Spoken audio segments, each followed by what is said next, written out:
Gang, gang, gang. Bonjour à tous, c'est Flawless. Blablabla. Et aujourd'hui, on se retrouve pour une tier list des personnages de Dragon Ball Z. Ce sera seulement les héros. On en refera une avec les méchants, parce que bon, les méchants de Dragon Ball Z méritent une tier list à eux seuls. Hein. C'est pas du tout pour faire plusieurs vidéos et rentabiliser le bail. Non, non, non. Hein. C'est parce que ils méritent du respect. Hein.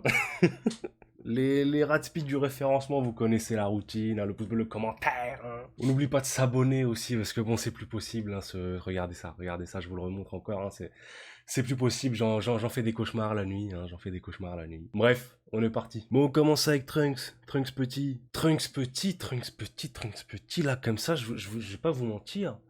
Je m'en bats un peu les couilles de Trunks petit. Hein. Je sais pas. Comme Dragon Ball Z, c'est à l'ancienne. Il y a plus beaucoup de discussions sur Dragon Ball Z. Quand je capte mes potes ou on parle pas de Dragon Ball Z. Du coup, je sais pas trop ce que les gens pensent de Trunks petit. Mais moi, je vais pas vous mentir, je m'en bats un peu les couilles. Hein. Je vais le mettre dans OK tier parce que ça reste un personnage sympathique et tout. Il y a des bonnes petites vannes avec lui. En fait, c'est surtout le duo Trunks-Goten qui est God tier. Hein. Ce duo-là, il est God tier. Mais Trunks tout seul, comme ça, honnêtement, bon, voilà quoi. Je précise aussi, hein, on s'appuie que sur Dragon Ball Z. Hein. Dragon Ball Super, bon, j'en parle même pas. Et même si j'adore Dragon Ball GT, on met ça de côté aussi. On s'arrête à Dragon Ball Z, les frères. Là, moi, je pensais aux Trunks de Dragon Ball GT. Et autant je kiffe Dragon Ball GT, autant le Trunks de Dragon Ball GT. Bon, j'ai juste à vous montrer son flow là. Hein. Regardez à quoi il ressemble. Hein. Regardez un petit peu. Voilà. Hein. C'est. Voilà, quoi, ça vous donne une idée un petit peu du glow down qu'il a subi, le petit Trunks. Attendez. Avant de juger Trunks, est-ce qu'il n'y a pas Goten? C'est Goten, ça, on est d'accord. Goten, je le kiffe, je le kiffe. Genre, le duo, bon, je vous ai dit, c'est God tier. Hein, si on devait juger juste le duo, ce serait God tier. Mais Goten, je le surkiffe un peu plus que Trunks parce qu'il est marrant, parce qu'il fait des vannes. C'est un peu une espèce de mini Goku. Enfin, c'est littéralement un mini Goku, que ce soit dans l'apparence ou un peu dans la personnalité. C'est un petit qui est très crédule, très innocent. Hein. Heureusement qu'il y a Trunks pour le guider dans le chemin de la malice. Et ensuite, on passe directement au meilleur personnage de tout Dragon Ball Z. Hein, on va pas se mentir. Le meilleur personnage, Go Trunks, Go Tanks, appelez-le comme vous voulez, j'en ai rien à foutre. Ce personnage, c'est le personnage de mon enfance, hein, je vais pas vous mentir. Quand j'étais petit, que j'ai vu la saga Boo, qu'il y a eu cette fusion avec Goten, j'en pouvais plus, j'étais comme un ouf. Ça m'a fait l'effet du, je peux le comparer, ça m'a fait l'effet du Gear 4 un peu dans One Piece, ou une dinguerie comme ça, où en mode, ah, ah, t'en peux plus, mais un personnage qui ne déçoit pas, hein, qui apparaît vraiment, qui est, en fait, c'est ça, c'est là où on voit que c'est un personnage culte, c'est vraiment le personnage, il apparaît, mais quoi, allez, il doit avoir 1 heure d'apparition dans tout le manga Dragon Ball Z, dans l'anime du coup, on va dire, tu vois. 1 heure sur un anime entier, c'est rien du tout, c'est-à-dire 3 épisodes de temps d'écran. Je sais bien qu'il est resté un peu plus que 3 épisodes, mais il a en tout 3 épisodes de temps d'écran, tu vois. Grosso modo, j'en sais rien s'il a 3 épisodes de temps d'écran, me cassez pas les couilles. Mais le mec, il a marqué l'arc en fait. C'est-à-dire quand on te dit arc bout, tu penses à Gotenks, frère. Tu penses à Végéto, tu penses à... Mais moi, le premier truc auquel je pense, comme dit arc bout, c'est Gotrunk, je suis désolé, frère. Gotrunk, le... Et autant, bon, on est d'accord sur le fait qu'une fusion, c'est censé fusionner un peu la personnalité des deux gens. Autant, je ne vois à aucun moment la personnalité de Trunks dans la personnalité de Trunks. Hein. C'est vraiment juste Goten, mais en beaucoup plus hautain et beaucoup plus... qui manque beaucoup de respect. Il y a beaucoup de manque de respect dans ce personnage. Hein. Il manque beaucoup de respect. Ça va dans Paris c'est petit, évidemment. Hein. Le Super Saiyan 3, incroyable. Le combat contre Boo, tous ces délires-là. Le bail avec le donut, tout ça. C'est 17, c'est 17. Ah bah merde alors. Merde. C'est 17, ça veut dire qu'ils prennent en compte Dragon Ball Super, mais bon, d'un côté j'ai envie de le juger, parce que dans Dragon Ball Super je l'ai kiffé, mais en même temps je viens de dire qu'on juge pas Dragon Ball Super, tu vois, mais... Non, on va le mettre de côté, on va rester... Je suis un homme de parole, Yamcha! Yamcha. Qu'est-ce que vous voulez que je vous dise sur Yamcha, les frérots? J'espère que je vais arriver à retrouver le même. Si j'arrive à le retrouver, je vous le mets là tout de suite, mes frérots. Yamcha, il est expliqué de A à Z juste par ce même-là. Juste par ce même-là. C'est bon, t'as expliqué tout le personnage de Yamcha. On peut plus rien dire sur le personnage de Yamcha depuis que le chef Otaku a fait sa vidéo dessus. Est-ce que, pour ceux qui ne l'ont pas vu, allez la voir. Mais pour ceux qui l'ont vu, vous voyez très bien ce que je veux dire. C'est-à-dire, depuis que le chef Otaku a expliqué ce qu'il a expliqué, on a tous très bien compris le personnage de Yamcha. On peut plus rien dire dessus, tu vois. Maintenant, tu peux plus te moquer de lui, tu vois. C'est plus comme avant, tu vois. Mais Yamcha, je l'aime bien, je l'aime bien, je le kiffe, je le kiffe. Il est marrant, il est marrant. Il est nul à chier, mais il est marrant. Pour moi, au bout d'un moment, quand t'arrives à être plus nul à chier que... On est d'accord, il est plus nul à chier que Chaozu, hein. Je pense que Chaozu, Yamcha, Chaozu, il gagne, hein. Pour moi, à partir de ce fait-là, où t'es plus nul à chier que Chaozu, que vraiment, frérot. Vraiment, vraiment. T'abuses, voilà, t'abuses. Donc Chaozu, bon, c'est beauf, c'est beauf, c'est beauf. Il est là, il est important dans Dragon Ball. Dans Dragon Ball Z, bon, il se suicide contre Nappa. Après, bon, il sert plus à rien. Lui-même, Chaozu, il a dit, je suis tellement faible que je vais arrêter de m'entraîner avec vous, les frérots, parce que je vais vous gêner. Genre, arrêtez. Même moi, j'ai plus l'espoir d'être impactant dans le scénario, tellement je suis nul à chier. Mais sinon, c'est un personnage qui est sympathique, hein. J'aime bien sa petite relation avec Tenshin Han, tout ça. Ah, bref, bref, bref. C18, bon, C18, c'est en plus d'être ma meuf. Non, je suis désolé, c'est la meuf de Krillin, j'avais oublié, désolé Krillin. Désolé frérot, je voulais pas mal parler, je voulais pas mal parler. Bon, C18, c'est un personnage que je pense tout le monde adore, hein. Au pire, tu t'en bats les couilles, au mieux, tu la surkiffes, tu vois, Je pense pas qu'il y ait des gens qui détestent C18. C'est un personnage qui est assez bien écrit, qui est vraiment cool, qui a une évolution qui est vraiment que je kiffe, qui passe de cyborg, qui veut détruire la Terre. Bon, elle voulait pas vraiment détruire la Terre, mais capté, à mère de famille aimante, nanani, nanana, je kiffe, je kiffe. C'est un peu une évolution à la Vegeta, mais pas vraiment. Vous voyez ce que je veux dire? C'est un peu le même schéma, mais vu que c'est deux persos différents, bah c'est pas la même chose. Bon, je vais la mettre dans je kiffe parce que... Ah, attendez. Ouais, non, je vais la mettre dans je kiffe quand même, elle mérite. Bon, Végéto, non, ça c'est Gogeta.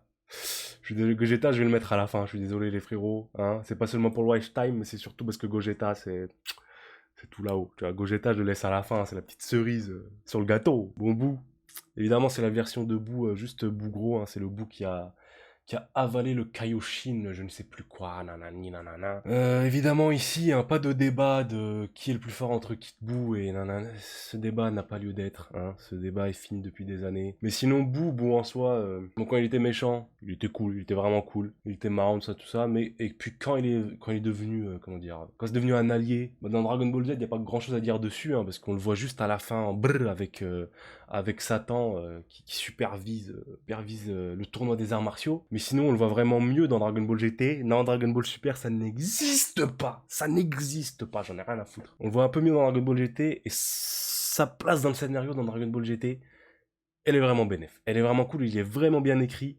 Et le personnage apporte vraiment des choses. J'ai pas envie de vous spoiler, parce que si vous avez pas vu Dragon Ball GT, allez voir Dragon Ball GT, c'est vraiment du sale.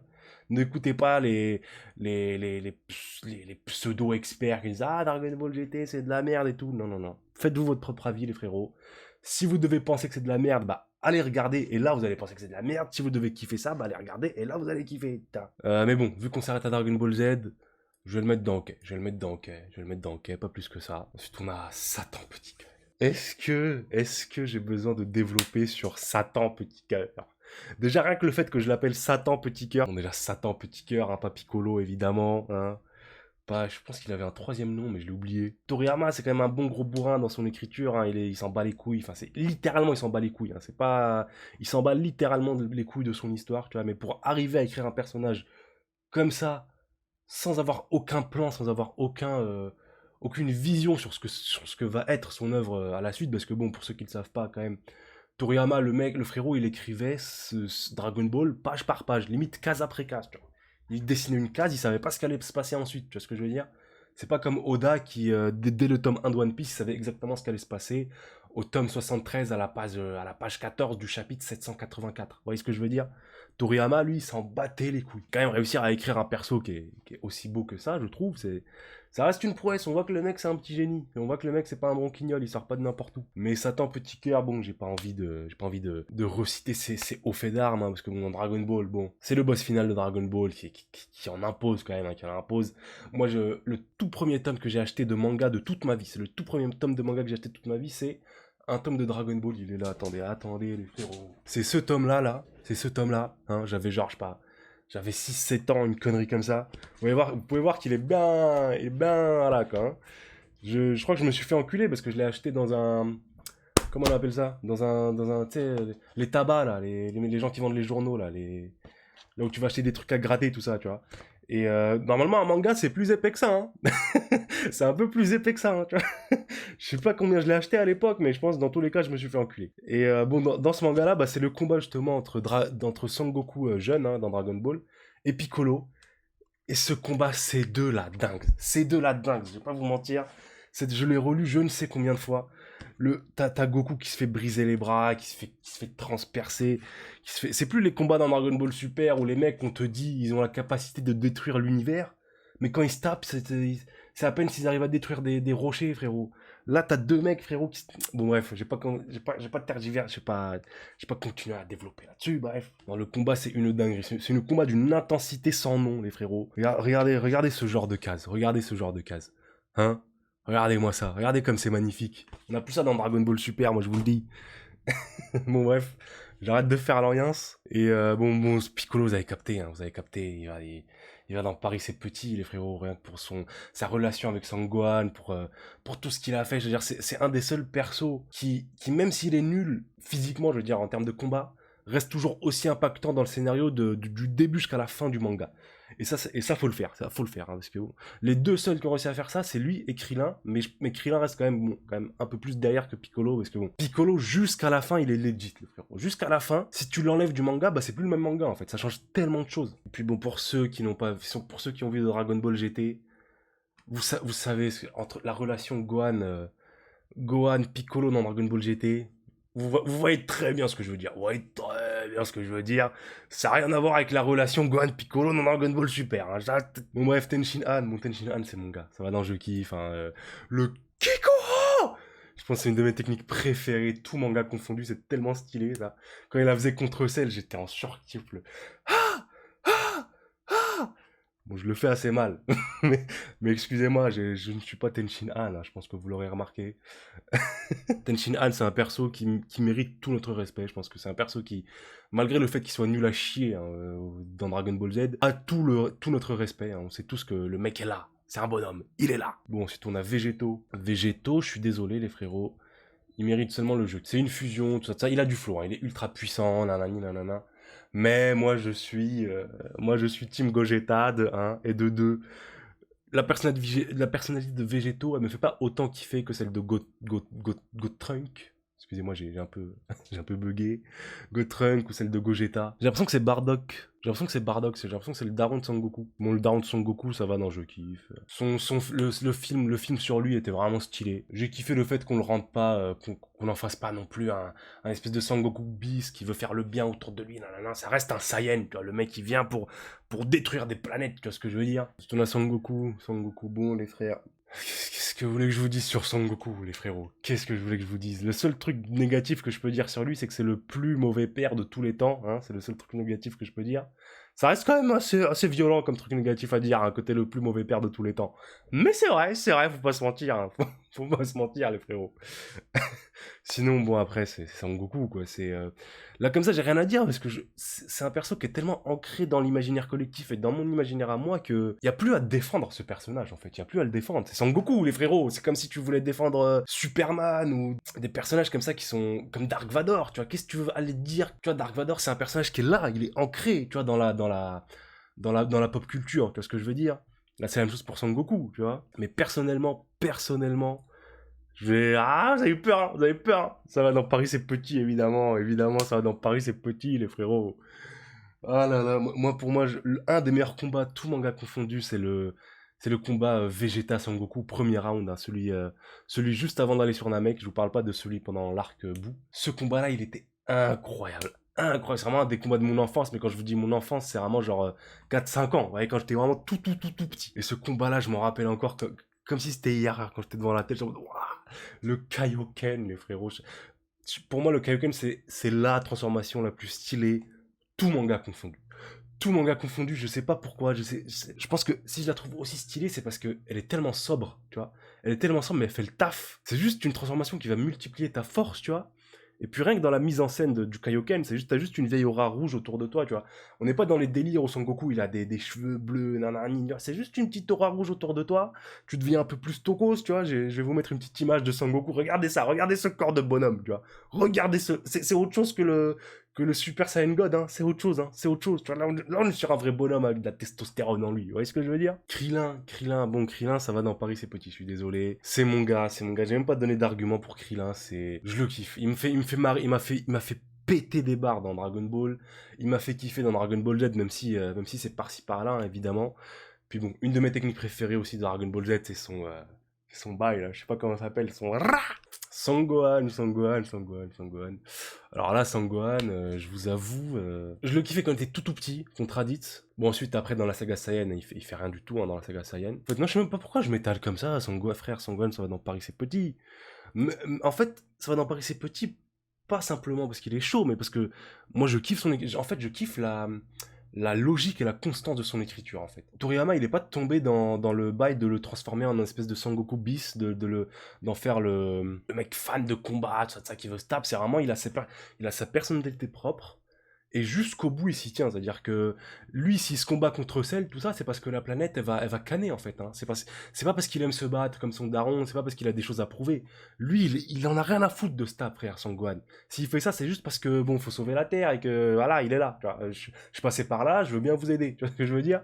Mais sinon, après, bah, il vit sa petite vie tranquille, il s'en bat les couilles, il y a pas de... C'est pour ça, d'ailleurs, qu'il a régressé en force, tout ça, parce qu'il s'entraîne plus. Qu'est-ce qu'il en a à foutre de s'entraîner, frérot, son Gohan? Et moi, je kiffe cette logique dans son écriture, en fait.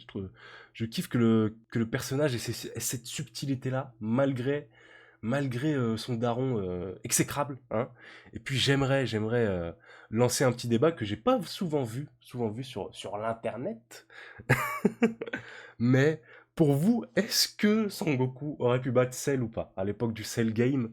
Est-ce qu'il aurait pu le battre ou pas? Parce que pour moi, les frérots, il aurait clairement pu battre Cell, Son Goku. Faut arrêter de déconner.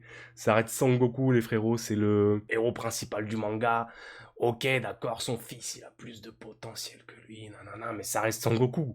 Pour moi, ce qui s'est passé, c'est que il est arrivé dans le combat, il a commencé à se taper contre Cell, et au bout d'un moment, il s'est fait, bon, oh bah là, bah j'ai tout donné, dis donc, hein, vraiment Cell, t'es trop fort, hein, je pourrais jamais te battre. J'ai vraiment transpiré. Allez Gohan, va t'occuper de lui là.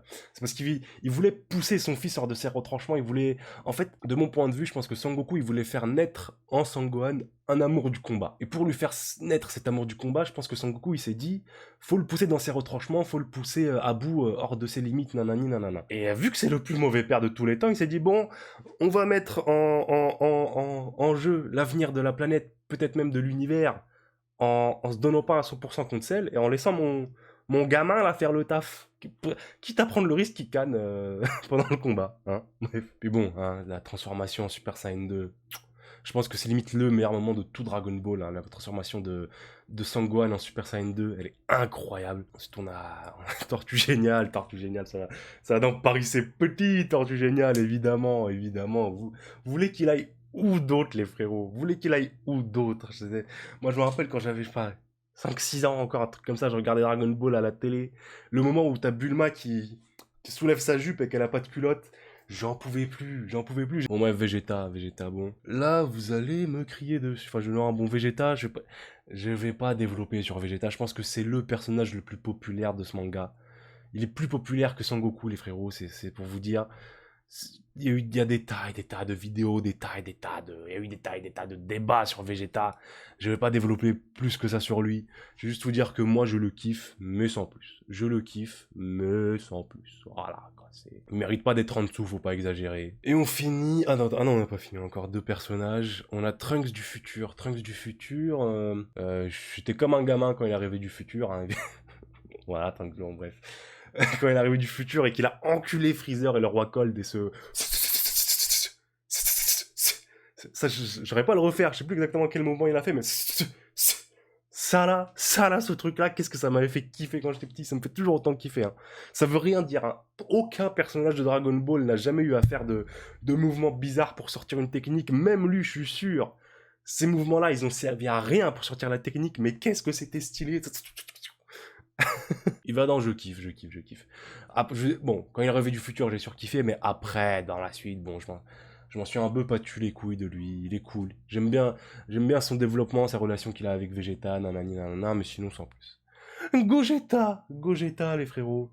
Gogeta et qui est la transformation, la fusion la plus puissante de tout Dragon Ball Z. Je suis désolé, Gogeta, les frères. Rien que dans le nom. Tu vois, t'as Végéto, t'as Gogeta, frère. Gogeta. À quel moment tu remets en cause le fait que ce soit le personnage le plus fort de tout le putain de manga? Et oui, je suis un fanboy. Oui, je suis un fanboy. Oui, je ne suis pas objectif. Qu'est-ce qu'il y a? Qu'est-ce qu'il y a? Tu vas faire quoi? C'est ma vidéo, frérot. Tu vas faire quoi? Bref, Gogeta, bon. Première fois que j'ai vu Gogeta, évidemment, c'était dans le film, je sais plus comment il s'appelle, mais c'est dans le film où il apparaît. Incroyable, incroyable contre Janemba. Hein, Janemba, déjà, un flow immense. Tout le combat de Son Goku et Vegeta contre lui, archi stylé. Mais en plus, la fusion de Gogeta. Je me sais plus exactement ce qu'il dit, c'est... Attendez, faut que je le retrouve.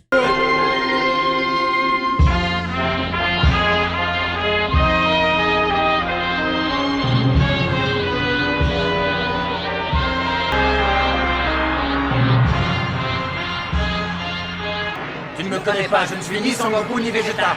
Et je n'ai pas besoin d'avoir un nom pour t'éliminer. Et juste après, il l'élimine. Quelle dinguerie, quelle dinguerie, quelle dinguerie. Puis bon, comme je le dis, moi j'ai regardé Dragon Ball GT. Et dans Dragon Ball GT, il y a quelque chose d'incroyable. Il y a Gogeta Super Saiyan 4, les frérots, qui est le personnage avec le plus de flow de l'univers. Gogeta Super Saiyan 4, les frérots. Si vous n'avez pas vécu ce moment-là dans votre vie, de voir la fusion de Sangoku et Vegeta en Super Saiyan 4, qui donne naissance à Gogeta, vous avez rien vécu dans votre vie, les frérots. Vous avez rien vécu. Ce moment-là, il est incroyable, les frérots. Incroyable. Bon, vous avez capté, hein. Gogeta, ça va dans Paris, c'est petit. Bref, c'était un plaisir de faire cette tier list avec vous. Les rapides du référencement, vous connaissez. Hein. Le pouce bleu, le commentaire. On n'oublie pas de s'abonner aussi. Prenez soin de vous. Moi, je vous dis ciao, ciao.